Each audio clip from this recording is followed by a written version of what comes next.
ఇక్కడ కడియం శ్రీహరి స్వల్ప మెజార్టీతోని కళ్ళుపై లొట్టలు పడ్డట్టుగా ఆయన గెలిచి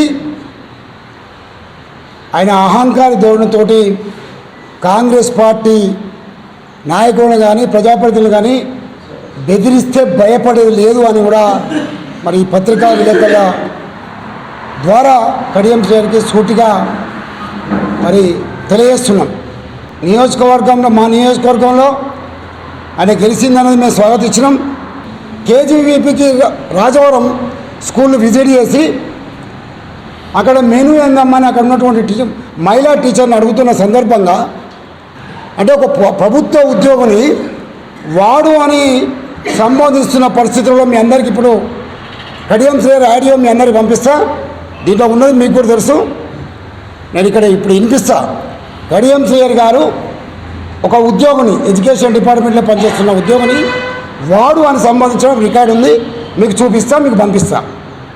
ఆయన నిజాం పాలనలో ఏ విధంగా జరిగిందో అదే విధంగా ఇక్కడ ఆ దొరల అహంకార తత్వానికి ఇక్కడ సుభాష్ రెడ్డి గారు దొర ఉన్నారు, శిరీష్ రెడ్డి గారు దొర ఉన్నారు.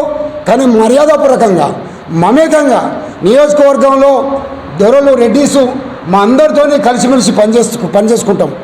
రాజకీయాలు ఎలక్షన్లనే రాజకీయాలు ఉండాలి. శ్రీహరి ఎమ్మెల్యే గారు ఆ తర్వాత రాజకీయాలు ఉండొద్దు.